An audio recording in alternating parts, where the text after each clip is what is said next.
먼저 따뜻한 봄날에 이렇게 교수님들을 모시고 워크숍을 개최하게 돼서 매우 기쁘게 생각합니다.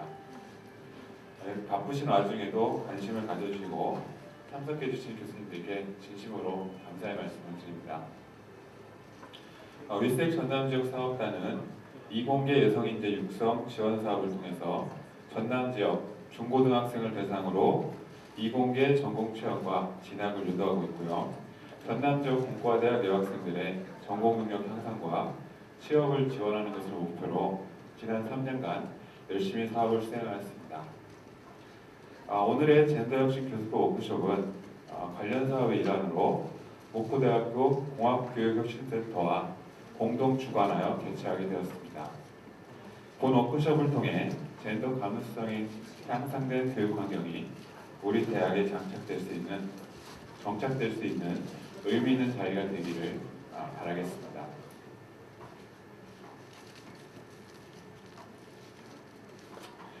워크숍의 시작에 앞서 위스텍 전남지역 사업단 단장이신 식품영양학과 박복기 교수님의 인사 말씀이 있겠습니다. 박수로 환영해 주시면 감사하겠습니다.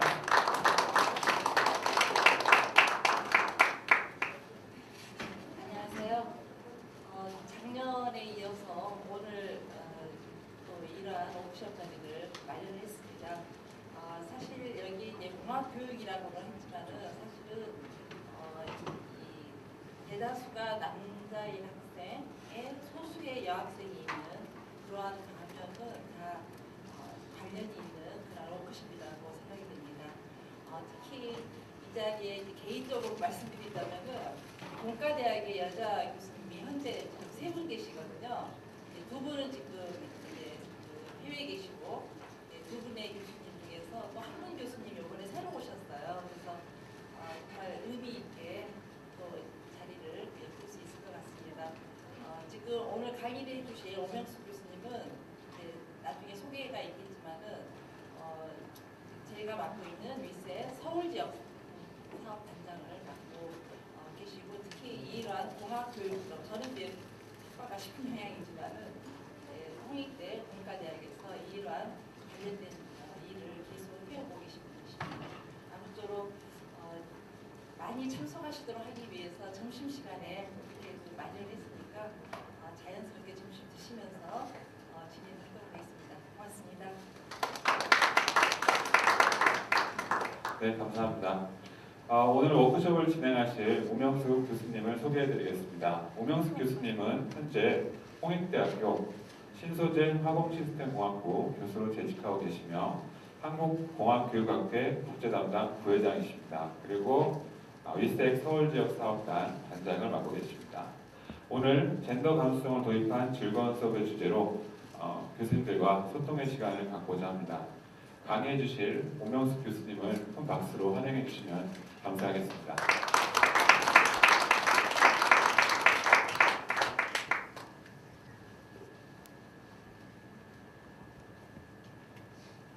안녕하세요. 소개받은 오명숙입니다.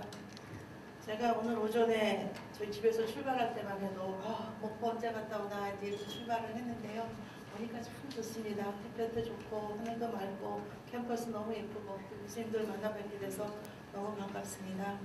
저는 뭐 보시다시피 이렇게 나이를 먹었는데 공대를 나왔습니다. 제가 고등학교 졸업하고 미국에 가서 볼크에서 화공학 학사를 했고요. MIT에서 박사를 하고 일도 한 10년을 하다가 홍익대학교에 또 자리를 얻게 돼서 들어와서 교수 한 지가 21년이 됩니다. 수업을 하면서 저도 여학생 교육에 대해서 처음부터 뜻이 있었던 건 아니고요. 제가 이렇게 학생들을 이렇게 가르치다 보니까 여학생들에서 제 옛날 모습이 보이더라고요. 공부를 잘했는데도 왜 자신감이 없을까? 뭐가 부족할까?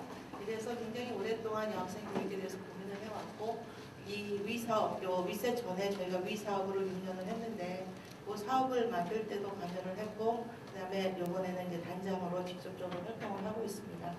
제가 오늘 자료를 굉장히 많이 갖고 왔습니다. 그런데 뭐 여기 그 목포대학은 교육관련 사업을 워낙 많이 하고 계셔서 제가 이거를 많은 부분을 빨리 갈 거고요. 자료는 어차피 놓고 갈 거기 때문에 저는 참고문헌도 굉장히 많이 달았습니다. 그래서 혹시 그쪽에 관심이 있으신 분들은 그 참고문헌에 들어가셔서 또 정보를 더 보시면 될 것 같습니다. 제가 지금 이 사진을 끌고 다니는데요. 저희 학원과 학생들입니다. 저 여기 앉아 있습니다. 여기 저희가 학생들을 끌고 버스 2대를 타고 대산에 있는 현대오일뱅크하고 삼성토탈을 방문했을 때 사진입니다. 보세요. 저희 학생들 얼마나 많은가. 저희 학원과입니다. 그런데 두 곳에 여성 엔지니어가 한 명도 없었습니다. 이게 저희 여학생들이 보고 있는 현실이고, 우리 여학생들이 그러면 어떻게 산업에 진출을 해야지 이 친구들이 살아남을 것인가, 이런 것에 대한 고민을 다시 한번 해주는 사진이어서 제가 이 사진을 끌고 다닙니다. 저는 사실은 뭐 현황과 여학생 공학교육이 왜 필요한가, 이 부분은 좀 빨리 넘어갈 거고요. 무엇이며 어떻게 하는 게 좋을까에 좀 제 경험을 나눠보는 자리를 갖도록 하겠습니다. 가능한 교수님들 1시에 수업이 있으시면 제 시간에 가시도록 시간을 조정해 보겠습니다. 지금 공학계열은 여학생 비율이 낮은 유일한 학과입니다. 대한민국에서 자연계열조차도 여학생 비율이 55%로 늘었습니다. 사회계열은 거의 50%고요. 연도별로 여학생들이 어떻게 증가를 했나 보면 한 2000년대 이후는 거의 18에서 19% 사이, 20% 사이를 유지를 하고 있고요. 여기서 좀처럼 안 느는 게 이 여교수 비율입니다. 저는 3%를 넘었을 때는 이제는 좀 빨리 증가를 하겠구나 그랬는데, 아직도 전국의 4년제 대학은 4%대의 여교수 비율을 갖고 있습니다. 외국의 경우를 보면요, 미국 같은 경우는 여교수 비율은 거의 15%가 진입을 했고요. 굉장히 오랜 시간 동안 노력을 해서 그렇고, 공학계열입니다. 그 다음에 여학생 비율은 미국도 굉장히 애를 먹고 있습니다. 20%를 살짝 넘었다가 최근에 다시 19, 18대로 내려와서 거기도 여전히 고민이 많습니다. 호주는 14%고요. 스웨덴하고 그리스 같은 나라가 좀 30%예요. 유럽은 국가마다 나라마다 통계가 좀 많이 다릅니다. 주로 여학생들이 어디 있나? 여기 학원과가 없대요. 목포대학교는 그 학원과의 여학생 비율이 좀 많이 높게 나왔고요. 그 다음에 건축과 도시과 이런 쪽이 좀 대체로 높습니다. 그런데 이제 학원과 같은 경우는 남녀 취업률의 차이를 보면 또 취업률의 차이가 가장 많이 나는 학과이기도 합니다. 무엇이 문제인가? 이건 너무 잘 아실 것 같아서 좀 빨리 넘어가겠습니다. 그 공학계의 문양, 여성에 대한 편견이 있습니다. 여학생이 공학까지 해. 여성에 대한 저평가도 있고요. 그 다음에 성차에 대한 것도 이해가 많이 부족합니다. 이 부분은 많이 들으셨다고 들었기 때문에 저는 성차보다는 실제로 이 젠더 스키마에 대해서 좀 말씀을 드리겠습니다. 많은 교수님들께서 여학생 사업을 한다 그러면 요즘 여성 시대인데 무슨 여학생들을 따로 불러서 이렇게 정부가 돈을 투자해야 돼, 이런 얘기를 많이 하십니다. 이 젠더 스키마는 버지니아 벨루엔이라는 사회학자가 내놓은 용어입니다. 여성의 업적을 낮게 평가하는 사회적 인향이 남성이 다수를 이루는 이공계에서 쉽게 발생하고, 이공계 여성의 낮은 성공률을 설명한, 그러면서 이분이 쓴 책 중에는 Why So Slow라는 책이 있습니다. 여기에서 나오는 굉장히 많은 사회적인 연구의 통계가 나오는데요. 이력서 평가가 있습니다. 이력서 평가에다가 거기에 남자 이름을 쓰고, 존 스미스, 밥 브라운 해서 누가 봐도 남자 이름을 쓰고 평가를 한 다음에 거기에다가 수전 스미스, 메어리 존스 이렇게 해가지고 여성 이름을 써서 이력서 평가를 하면 똑같은 이력서가 여성의 이름이 들어가 있을 때도 낮게 나온다라는 아예 전략적인 데이터도 제시를 합니다. 이런 것들을 젠더 스키마라고 하고요.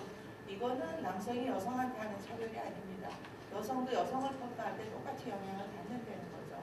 이런 불이익이 아직도 사회에 여성에게 많이 존재를 하고, 이런 불이익이 각각의 경우를 보면 굉장히 작은 불이익일 수가 있는데 이게 쌓이면 굉장히 큰 불이익이 된다라는 게 이분의 이론입니다. 그래서 이런 작은 부분들의 차별이 어디서 일어나는가를 저희 교수님들이 조금 잘 인지하실 필요가 있을 것 같습니다.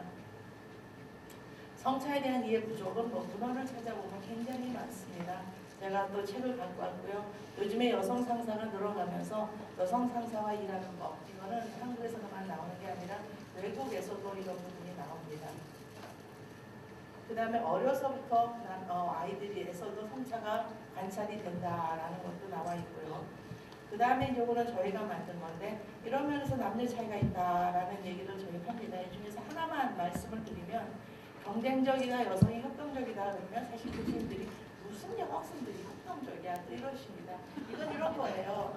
남자 남자 교수님들 어디 골프 가시면 꼭 얘기하시죠. 등산을 가시면 누가 먼저 산에 올라가나 얘기하십니다.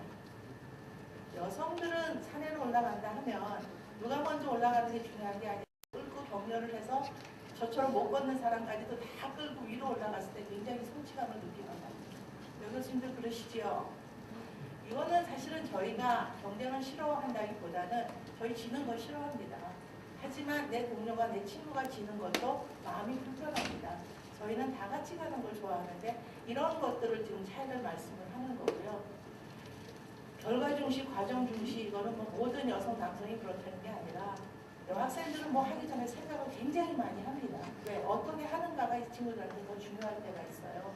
그러면 남자 교수님들은 쟤네는 왜 이렇게 오래 책상에 앉아있어? 말이 떨어졌으면 빨리빨리 가서 실험을 해주지.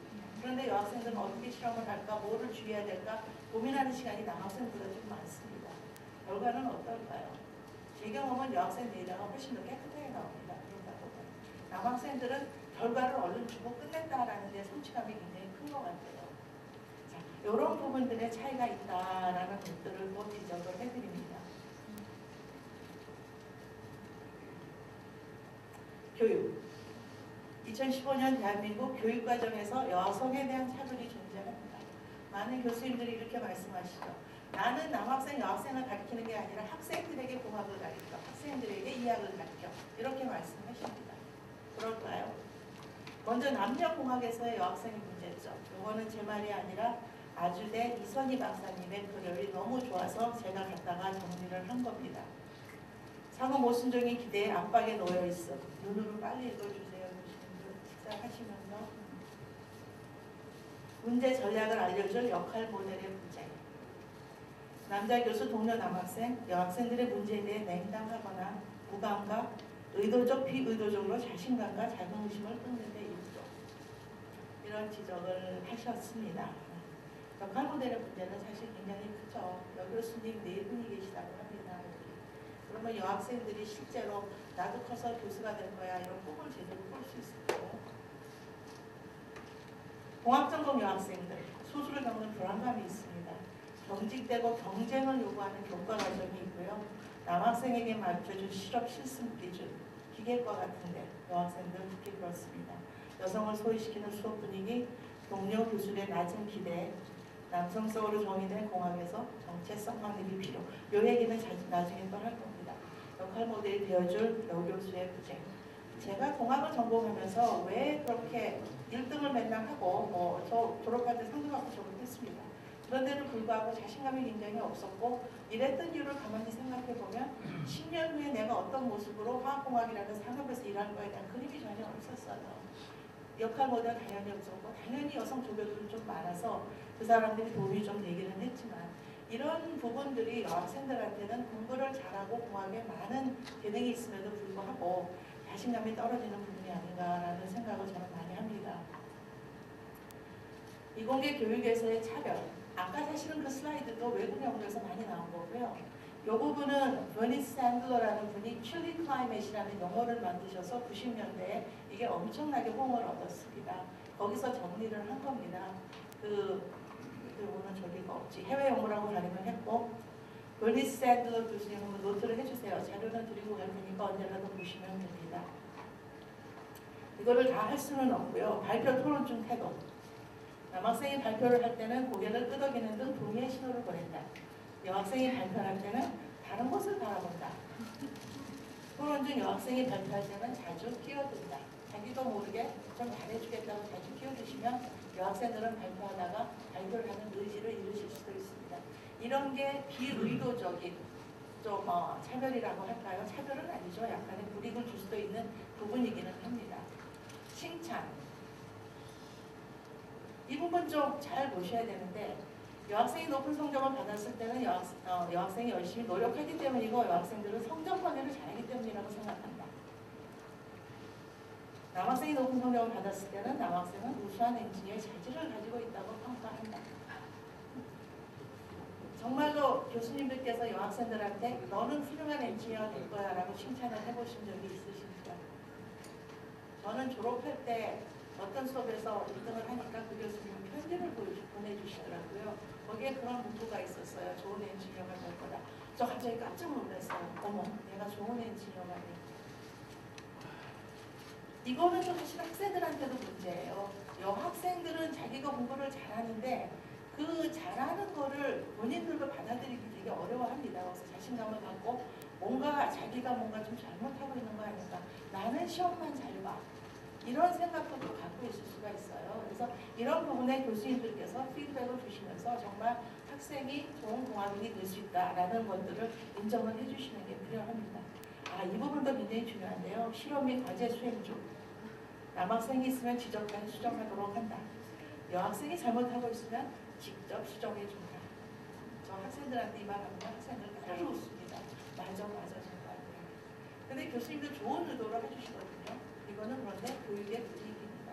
조교들한테 다 지적을 해줘야 되고 또 실험 중에 여학생들은 앉아서 쓰고 남학생들은 조작하고 이런 부분들도 절대로 저희 학생들한테 저는 2학년 되면 얘기를 합니다. 쓴다고 발런티어 하지도 말고 남학생들은 여학생들한테 앉아서 에다가 적어 이런 얘기 하지 말아라 하는 얘기를 합니다. 가능하면 여학생들끼리 실험팀 좀 한번 짜봐 이런 제안도 하고요. 그래서 이런 부분은 사실은 뭐 외국에서도 이거 전부 다 외국에서 나온 자료입니다. 우리나라 학생들이 아니라 간단한 친구로 저 이것도 할 말 많은데 시간이 없으니까 넘어가겠습니다. 팀워크 2013년도에 미국의 ASEE Annual Conference에서 나온 논문입니다.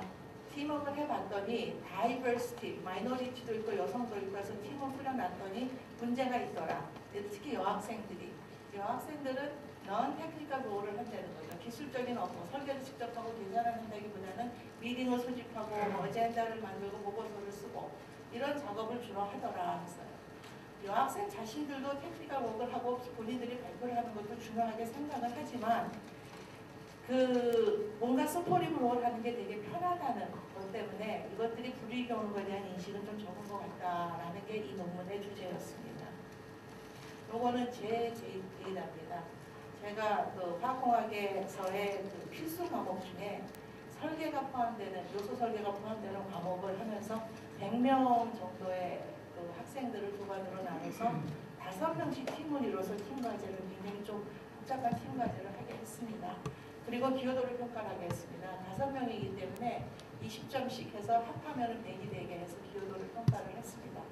여기서 문제가 되는 그룹이 자기도 20%를 했다고 생각을 안 하고 남들도 20%를 생각을 안 했다고 하는 그룹이겠죠. 그래서 X축은 self-evaluation이고 Y축은 peer evaluation에서 평가를 했더니 저 박스에 속한 것들이 빨간 다시 유난히 많았습니다. 그래서 여학생은 거의 50%가 48.5%가 남학생은 25%가 이건 뭐 통계적으로 맞습니다. 3분의 1이니까. 그런데 왜 이렇게 많은 여학생들이 여기에 속해야 될까요? 아까 말한 젠더 스키마일까요? 여학생들이 한 일에 대해서 남학생들이 가치를 안 두는 것일까요? 아니면 여학생들이 하는 역할이 그렇게 중요하지 않았을까요? 많은 여러 가지를 생각을 하게 하는 데이터였습니다. 공부는 더 잘하는데 리더 선출에 대한 역할 부담에 대한 관찰. 학생이 연장자 순으로 한다, 편안하다, 사회에서도 나이가 서열을 좌우하는데 학교에서 이런 절차가 문제가 있는가. 팀을 끌어놓고 리더를 선정해 하면 이렇게 쭉 보고 선배가 나이 제일 많지, 학번 제일 높아, 선배가 리더해. 학생이 설계 과제에서 리더를 해보았는데 여학생 팀이었다. 연장자 순으로 하는데 불만을 가져본 적 없다. 조장이 된다는 건 한편으로 부담스럽기도 하다. 조금 진취적인 여학생도 있습니다. 경험을 갖기 위해 지원을 했고 팀에서 받아주었다. 받아준 선배께 감사한다. 여학생들이 리더를 하면서 감사해야 되는 게 저희 교육 환경입니까? 이런 부분도 교수님들이 좀 생각해 보실 게 있다고 생각을 합니다. 그래서 제가 개입을 했습니다. 원하는 사람을 리더를 하게 해줘라. 논의를 해서 가장 적합한 사람을 리더를 뽑아라. 그랬더니 학생들 명확합니다. 오명수 교수님 여성이 리더면 점수가 더 올 거야. 갑자기 여성 리더가 많이 생겼습니다. 엄청난 허수아비 리더들이 많더라고요. 실제로 계산을 주도하는 남학생이 어차피 팀을 끌고 가는 형태로 가게 됩니다. 오히려 리더는 할 일이 없어요. 이렇게 되니까. 여학생들이 이 부분에 대해서 토론을 했습니다. 근데 본인들이, 저는 무늬만 리더라는 용어를 썼는데 여학생들이 그런 얘기를 하더라고요. 한 번 리더를 했는데 토수합이 리더란다. 뭐 이런 얘기들도 여학생 자신들도 인정을 하고 있습니다. 이런 것들이 뭐가 문제인가? 우리가 여학생들을 따로 지도를 하자라는 게 여학생들이 능력이 없고 공부를 못해서는 절대 아닙니다. 교수님들 잘 아시잖아요.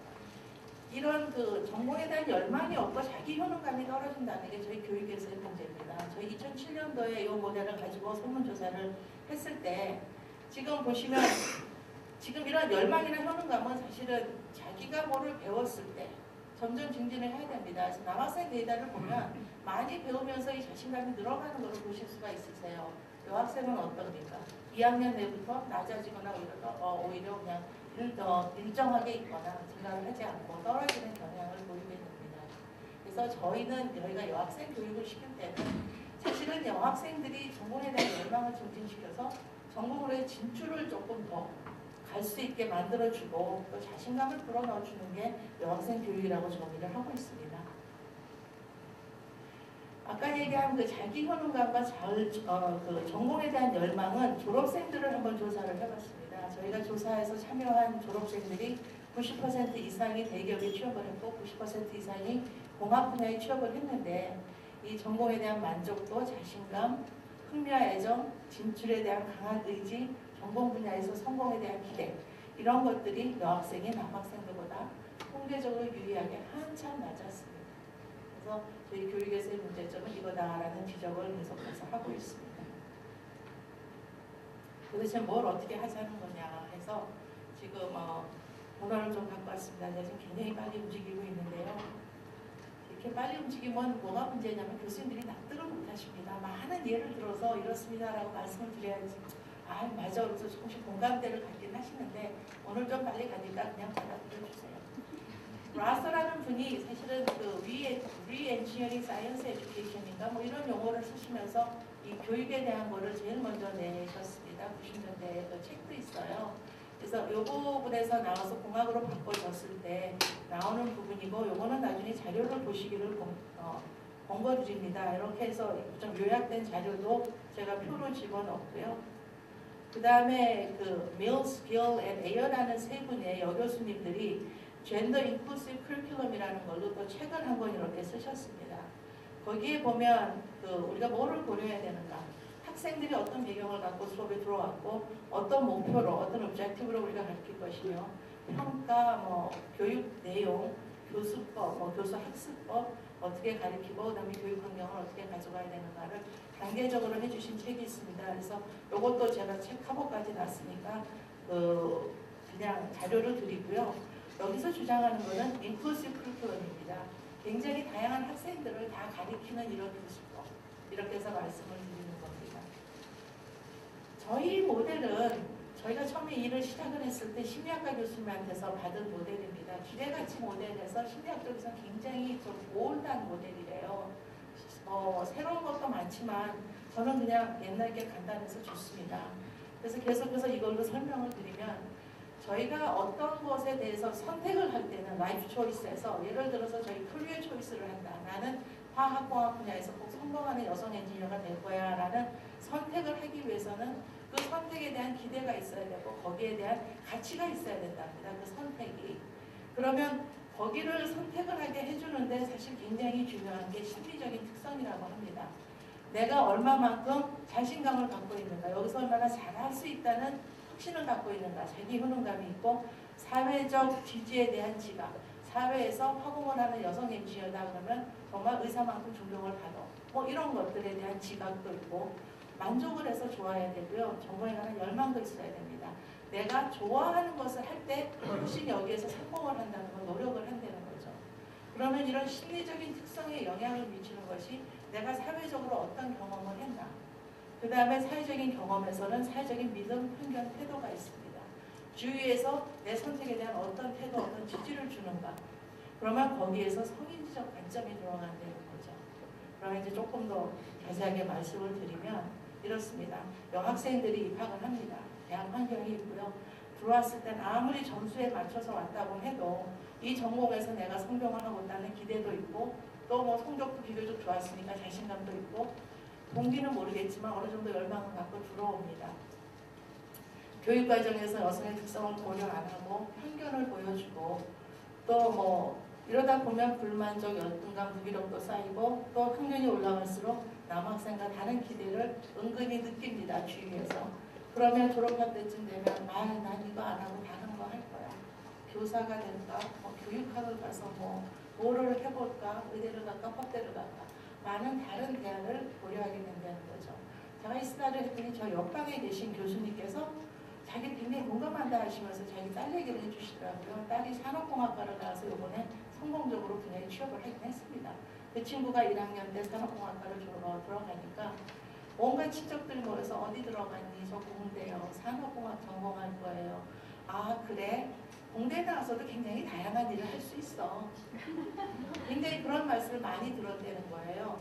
왜? 그래 너는 수학 잘하고 뭘 잘하니까 정말 좋은 산업공학계의 엔지니어가 될 수 있고 그 분야는 뭐야 이렇게 코칭을 해주는 게 아니라 마치 여학생이 성공한 공학인이 되면 안 되는 것처럼 주위가 몰아가는데 이런 부분들이 다 그게 주위에서의 기대라는 거죠. 그의 심리적인 상태에 영향을 미치는 것이다 라는 얘기를 합니다. 그래서 지금까지 제가 그 말씀드린 거를 말씀을 드리면 제가 전이하는 여학생 교육은 이렇습니다. 전공에 대한 자기 효능감을 높이고 소속감, 열망을 배양하고 성공에 대한 기대를 높여주는 교육이고 전문 능력 기본이겠죠. 현장 적응력 강화도 기본이겠고 여학생들은 사실은 현실을 직시하고 여성공학인의 문제를 인식하고 또 이를 극복하려는 강한 의지를 심어줘야 되는 게 저희가 할 일이라고 생각을 합니다. 그래서 모델을 만들었습니다. 그럼 우리 어떻게 돼야 되나? 먼저 교수님들께서 성차, 여학생들이 동기부여나 뭐 이런 거에 대응이 남학생과 좀 다르다라는 성차에 대한 인식도 있으셔야 되고요. 성차별, 그 다음에 여성 공학인들이 겪는 진로 장벽에 대한 인식이 우선돼야 한다. 교수님들께서 무슨 여성에 대한 차별이야? 이러면 우리 이거 시작도 할 수 없습니다. 요거에 대한 이해를 조금 가지시고 여기에서 중요한 거는 노골적인 차별. 옛날에 우리 세대나 저보다 10년 어린 세대는 여성들이 많이 이걸 겪었습니다. 교수님 전무실에 가고 싶어요. 그래 좋다. 그런데 우리는 여학생 안 받아. 이건 노골적인 차별입니다. 그런데 미세한 차별은 아까 제가 말씀드린 뭐 칠리 클라이맥 같은 이슈 있죠. 이런 것들이 사실은 굉장히 미세한 차별입니다. 이런 것도 인식하시려는 의식적인 노력이 필요한 게 저는 첫 단계라고 생각합니다. 요거까지는 좀 쉬운 것 같아요. 교수님들이 마음만 열어주시면은 쉽게 할 수 있는 건데 그 다음에 정말 어려운 거는 여학생을 고려한 위먼 인클루시브 교육 내용과 교수법을 사용하는 것이 훨씬 더 어려운 과제고 이거는 이 사업을 하는 뭐 박복희 교수님이나 저나 혼자 할 수 있는 게 아니고 여러 교수님들이 참여하셔서 아 이렇게 하니까 여학생들이 정말 좋아하고 전공을 좋아하더라라는 사례를 많이 모아서 저는 공유를 해야 된다고 생각을 합니다. 그래서 밑에 거는 결과적으로는 우리 정말 그 자신감 있고 능력 있는 여학생을 배양을 하는 것을 목표로 저는 한번 모델을 꾸려봤습니다. 자, 그러면 세 가지 요소가 있습니다. 그 환경적인 요소를 제거를 하고 그 다음에 교육 내용과 교수법 개발 그 다음에 멘토링 혹은 튜토링 같은 지원을 가지고 다른 역량과 또 그 미래에 대한 설계를 구체적으로 하게 하는 부분을 나눠봤습니다. 환경 개선에 대해서 짧게 한번 얘기를 해보겠습니다. 오빠 코딩이라는 말이 홍대 컴퓨터공학과에서 사용되고 있다 합니다. 뭘까요? 교수님들 옆에 분하고 15초 동안만 논의를 좀 해주세요. 오빠 코딩이 뭐고 같다. 옆에 교수님하고 얼굴을 보시고 나는 오빠 코딩이 뭐라고 생각하는지 하시게 보겠습니다. 시작합니다.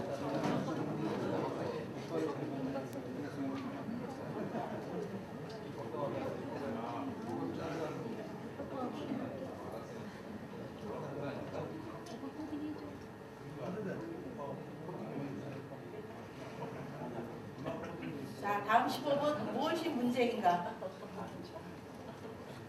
에 대해서 좀 15분, 10초만 얘기해 주십시오.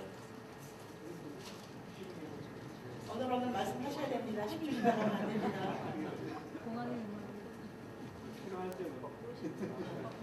자, 그렇다면 어떻게 우리가 개입을 해서 이걸 풀어야 될 것인가가 이제 핵심이 되겠습니다. 자, 그러면 제가 교수님들 의견을 들어보는 시간을 갖겠습니다. 조성모학과 박종환 교수님.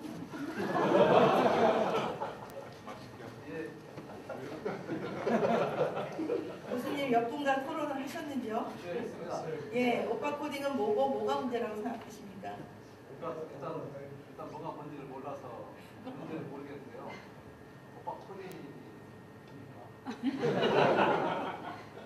예, 고민을 많이 안 하신 것 같습니다. 제가 좀 이따 설명을 드리고요. 많은 시간을 쓸 건 아니고 전기공학과 이진 교수님.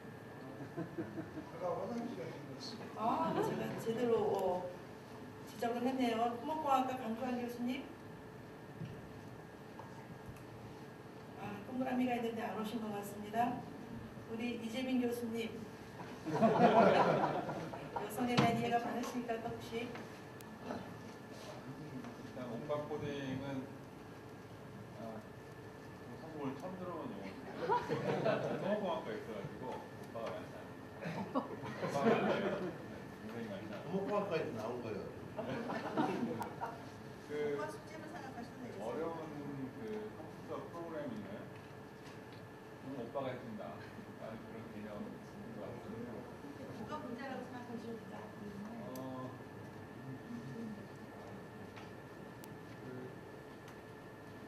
스스로 해결하기보다는 여성성이 기해서 연약한 모습을 보임으로써 문제를 해결하려는 자세가 문제입니다. 예, 감사합니다, 교수님. 예, 굉장히 좋은 답변 해주셨죠? 제가 지금 이거를 하는 거는 제가 조금 이따가 교수법에서 액티브 러닝이라는 거를 소개를 해드리는데 이게 액티브 러닝입니다. 우리 보통 수업을 할 때 그 학생들에게 질문 있어요? 그러면 조용하지요. 미국 학생들도 그렇답니다. 교수님 말씀으로는 펠더 교수님이 하신 건데 제가 뒤에 비디오를 앞할 수도 있습니다. 펠더 교수님께서는 이렇게 30초 1분 학생들을 토론을 하게 하면 그 교실은 시끄럽습니다. 그러면 학생들이 질문도 내고 나름 답도 내고 하면서 여러 가지 액티비티를 시키세요. 이렇게 되면 적어도 질문을 유도하는 데 굉장히 유도적인데 그냥 학생들한테 질문이 뭐냐고 물어보면 또 효과가 없고 이렇게 지적을 해서 불러내야지 학생들이 긴장을 하고 토론을 한답니다. 그래서 지금 요 액티브 러닝이라는 그 기법을 한번 저는 지금 많이 쓰고 있거든요. 그래서 해보기 위해서 지금 교수님들 제가 죄송하지만 성함들을 좀 이렇게 불러봤습니다. 그래서 그거는 양해를 구하겠습니다. 말씀하신 대로 오빠 코딩은 저희 학교의 컴퓨터공학과에 어떤 여학생이 코딩을 하면서 이 오빠들한테 항상 부탁을 해서 숙제를 하고 삼성전자에 무난히 합격을 해서 기록실을 진출을 했다라는 전설이 있다고 합니다. 이게 저희 컴퓨터공학과의 남녀 학생 포럼의 주제였습니다. 저희 학생들이 내린 결론은 뭐였을까요? 코딩이라는 건 사실 한번 막히면 밤을 새도 본인들한테는 안 보일 수가 있습니다. 누구의 도움을 받으면 굉장히 빨리빨리 해결이 되고 그래서 이게 꼭 의존적이 아니라 결국은 이런 도움과 내복이 굉장히 도움이 되는 게 과제인데 이런 말들이 공공연하게 돌아다니면서 여학생들이 선배 남학생들한테 질문하기가 굉장히 거북해진다고 합니다. 그러면 언니 코딩을 하면 되겠는데 언니들이 그렇게 많지가 않아요. 자, 남학생들은 형 코딩 안 하나? 합니다. 질문 많이 하고 도움 많이 얻습니다. 이런 것들이 결국은 저희가 환경을 여학생들에게 불리한 환경을 만드는 용어라는 거죠. 이런 말들이 돌아다닐 때 그냥 웃고 넘길 게 아니라 교수님들께서 이거는 여학생들에게 차별적이고 불편한 언어다라고 하면서 개선을 해주실 때 저희 여학생들의 이 수업 환경이 개선이 된다고 보는 겁니다. 굉장히 작은 거지요. 이렇게 미세한 겁니다. 사실은 저희가 찾는 것들. 이런 것들을 조금 많이 해주시기를 부탁드립니다.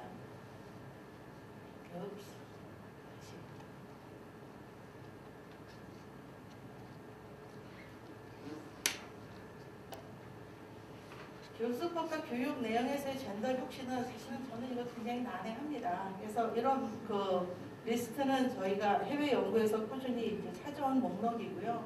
눈으로 빨리 읽어주시고 또 부경대에서도 많은 사례를 좀 구축을 한 책을 냈습니다. 그래서 관심이 있으시면은 성인지적 관점에서의 전공 교과목 개선 자료집을 또 한번 봐주시기를 부탁을 드립니다.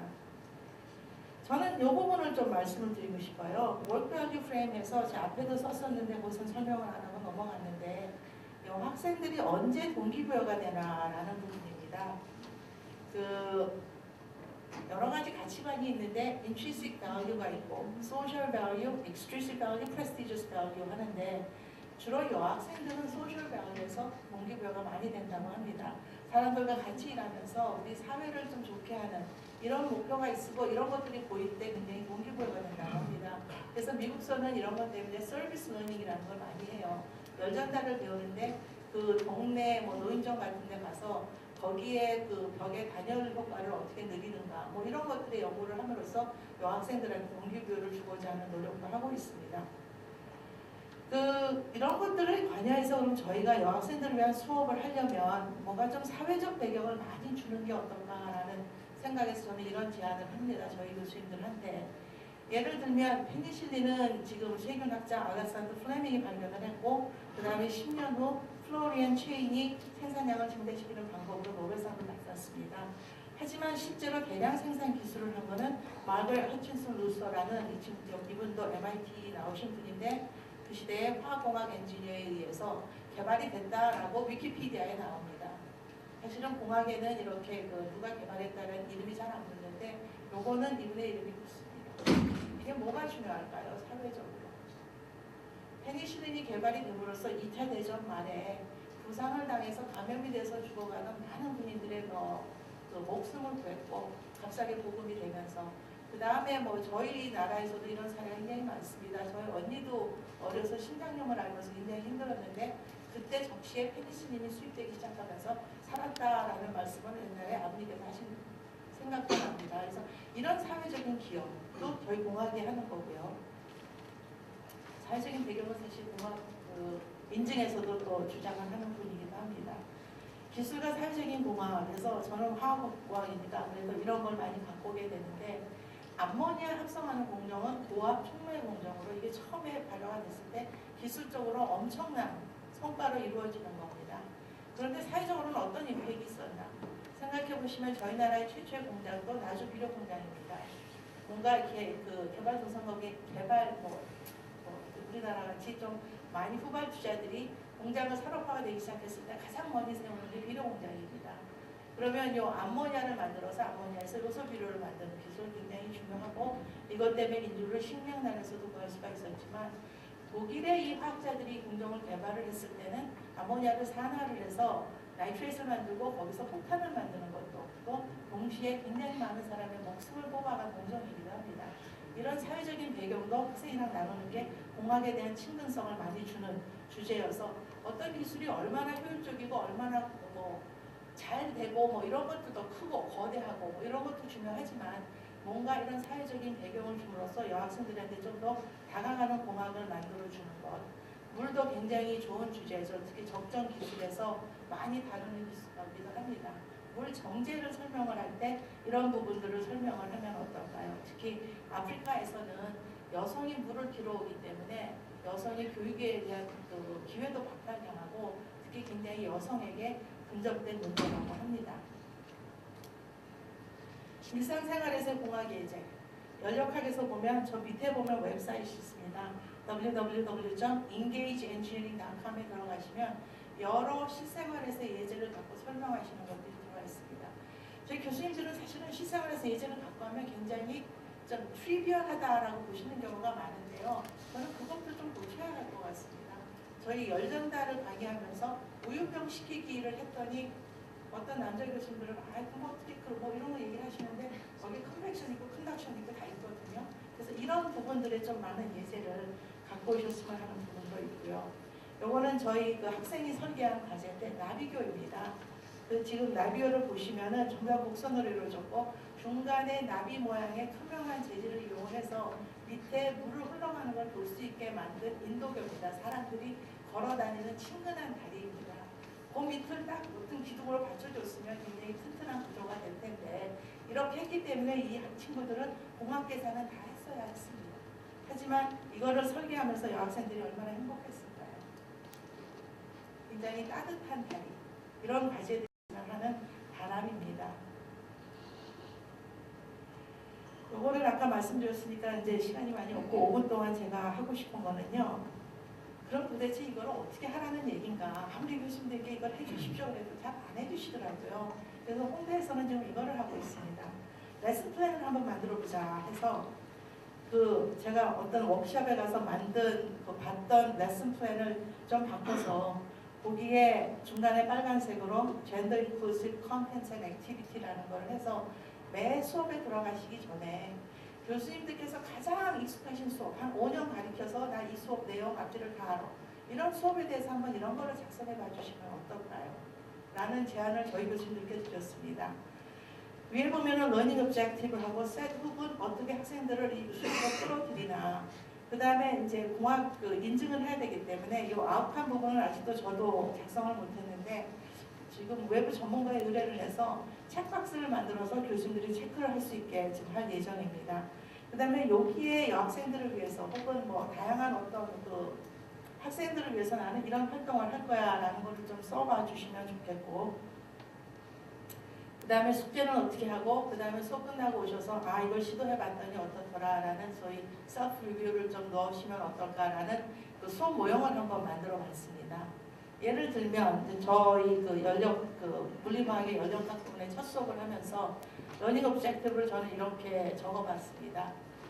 요즘에는 이 학습 목표를 학습자 중심으로 적어라 해가지고 전부 다 to be able to, 그래서 우리 공학인들처럼 학생들은 이거를 할 수 있어야 한다 해서 피지컬 케미스트리가 뭐고 연력학이 뭔가를 자기네 말로 적어보는 거. 그 다음에 그날 첫 수업에서 저희가 state property를 하기 때문에 intensive, extensive property를 설명을 하고 예를 들고 이런 거를 할 수 있어야 되고, 그 다음에 똘마메트리, 우리의 지로스도도 시간에 다뤘기 때문에 요거를 자기 말로 또 해석을 할 수 있어야 된다 이렇게 적어봤습니다. 어떻게 시작을 했는가는 뭐 이렇게 시작을 했고요. 그러면 여학생들을 위해서 뭐 했나? 저는 여학생들한테 칠판을 책임져 달라고 요청을 했습니다. 가만히 보시면 교수님들 칠판 누가 지우나 이렇게 보셨어요? 2시간 연속 수업할 때 10분 쉬고 나면 칠판이 깨끗하게 되어 있는데 대부분 복학생 남학생들이 지웁니다. 군대 안 간 학생들은 또 그런 생각 별로 없어요. 저는 그것도 리더십이라고 생각을 합니다. 여학생들은 앉아서 이거는 내일이 아니야 라는 거는 나중에 기업에 진출해서도 이게 별 도움이 안 되는 태도입니다. 이 설명 다 하고 여학생들한테 내 수업에서 칠판은 무조건 여학생들이 지우기, 남학생들이 지우기 시작하면 선배 앉아 내가 지우게, 뭐 이런 얘기도 하자라는 얘기를 하면서 칠판을 지우게 합니다. 그 다음에 저는 액티브 러닝, 아까 말씀드린 걸 시도를 했습니다. 학생들에게 서로의 정의를 1분 동안 쓰고 옆 사람이랑 15초 비교하고 뭐 이런 활동도 해서 학생들의 좀 참여를 늘리는 활동을 했습니다. 다음 강의에는 뭘 할까를 소개를 하고 클로징을 했고요. 그 다음에 숙제는 없었고 일반 특히 이해가 잘 안 되는 부분은 일반학에서 내용을 복습하라라고 했습니다. 리플렉션으로는 30조 1분의 토론은 첫 수업이어서 학생들이 굉장히 경계를 합니다. 얘기를 하라고 해도 안 하고 멀뚱멀뚱 앉고 있지만 일부 학생들은 굉장히 열심히 했다 이렇게 제가 커멘트를 써봤습니다. 이렇게 하면 조금 더 젠더 인클루시브 강의를 하는데 도움이 되지 않을까 해서 제가 이거를 갖고 왔고요. 요 얘기 한마디만 더 드리고 말씀드리겠습니다. 아까 학습 목표를 쓰는데 제가 요거에 대해서 워크숍 2번을 갔다 왔는데 그냥 쓰는 게 아니라 블룸의 텍사노미에 의거해서 써라라는 걸 2번을 배웠습니다. 혹시 교수님들 이거 워크숍 하셨나요? 여기 워낙 교육관리 프로그램이 많아서 안 하셨으면 공학교육 혁신센터에서 주도하셔서 이 부분을 적어도 2시간, 그 다음에 반나절 좀 이렇게 하셨으면 좋겠습니다. 저희는 이번 학기에 할 예정이고요. 홍익 때는 제가 작년에 워크숍을 갔었는데 그게 펠그앤 브랜트 해가지고 미국서 정말 공학교육의 창시자라고 부르는 리치 펠더 교수님이 워크숍을 하셨는데 교수님께서 혹시 2시간 워크숍을 하면 액티브 러닝을 해라. 반나절이 있으면은 요 러닝 오브젝티브를 블룸의 텍사노미랑 해라라는 말씀을 해줬습니다. 이거 잠깐 설명을 드리면 로워 레벨과 어퍼 레벨이 있습니다. 요즘에는 이제 추세가 동사를 써서 하는 거여서 아래쪽에 보면은 remembering, understanding, applying이 있고 위에 analyzing, evaluating, creating이라는 용어가 있습니다. 그 단어를 쓰려는 거고요. 그 다음에 이제 문헌을 열심히 찾아보고 이거는 사실은 제가 다른 워크숍에 가서 얻어오고 또 문헌에서도 본 건데 그 옆에 보면 동사가 다 있습니다. 이런 동사를 통해서 러닝 오브젝티브를 디자인을 하는데 모든 것들이 아래 거와 위에, 그러니까 로컬 레벨과 어퍼 레벨을 포함을 해야 된다. 초등학교 교육을 시켜도 어퍼 레벨을 할 수가 있다라는 거죠. 아까 제가 쓴 거 기억이 나십니까? Interpreting, Defining 이런 거는 레벨 2입니다. 여기서 머무르면 안 된다는 거죠. 그래서 가끔씩은 고민을 해서 어떻게 하면 어퍼 레벨 러닝이 될 수 있게 학습 목표를 잡는가. 그러면 저희가 수업 들어가기 전에 오늘은 뭐 다룰 거지 하면서 내용만 보고 가는 것보다는 확실하게 학생들한테 뭐를 심어줄 수 있겠나 라는 게 조금 도움이 되지 않을까 해서 저는 교수님들께 이런 워크숍을 꼭 한번 하시기를 좀 부탁을 드리겠습니다. 그 다음에 젠더 인클루시브 페다고지 해서 실제로 아까 내가 말한 그 빨간색으로 쓴 그 박스에 뭐를 넣을 수가 있는가는 여기다가 많은 사례를 집어넣어서 이런 목록도 만들어 주시면은 교수님들께서 뽑아서 활동을 하시기가 좀 쉽지 않을까 해서 제가 요거를 예제로 한번 갖고 와봤습니다. 45번 약속드린 대로 제가 잘 맞춘 것 같습니다. 교수님들 질문이 있으시면 제가 뭐 설명을 드리고요. 네, 또 뭐 바쁘시면 가셔도 됩니다.